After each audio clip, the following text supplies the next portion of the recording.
वाराणसी, विशेष रूप से रामनगर क्षेत्र, अपनी समृद्ध सांस्कृतिक विरासत और पारंपरिक शिल्प के लिए प्रसिद्ध है। इनमें से लकड़ी के खिलौने बनाने की कला एक महत्वपूर्ण विरासत है जो पीढ़ियों से चली आ रही है। यह गांव उत्तर प्रदेश में स्थित है और न केवल ऐतिहासिक महत्व का स्थान है, बल्कि कलात्मक अभिव्यक्ति और शिल्प का एक केंद्र भी है।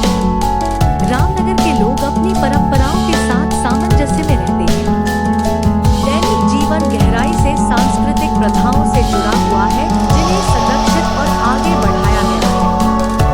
स्थानीय त्योहार गांव के सामाजिक ताने बाने में महत्वपूर्ण भूमिका निभाते हैं। सभी को एक साथ लाकर उत्सव मनाते हैं। कई लोगों के लिए खेती मुख्य व्यवसाय है, जबकि अन्य लकड़ी के खिलौने बनाने में अपना जीवन समर्पित करते हैं। एक कौशल जो सदियों से विकसित हुआ है। रामनगर की अर्थव्यवस्था मुख्य रूप से दो क्षेत्रों द्वारा संचालित होती है: कृषि और लकड़ी के खिलौने बनाने का शिल्प। रामनगर के कारीगर कुशल शिल्पकार हैं, जो विभिन्न प्रकार के लकड़ी के खिलौने बनाते हैं, साधारण आकृतियों से लेकर जटिल डिजाइनों तक। ये खिलौने न केवल स्थानीय रूप से बेचे जाते हैं, बल्कि देश भर में और यहाँ तक कि अंतर्राष्ट्रीय स्तर पर भी बाजारों में पहुँचते हैं।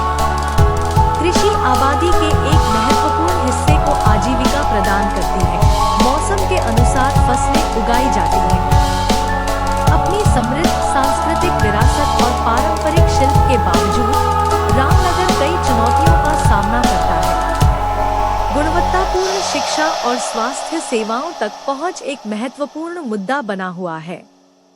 कई युवा पारंपरिक शिल्प को आगे बढ़ाने और आधुनिक शिक्षा प्राप्त करने के बीच फंसे हुए हैं, जो नए अवसर खोल सकती है। गांव के बुनियादी ढांचे में भी सुधार की आवश्यकता है, ताकि कारीगरों और किसानों को बेहतर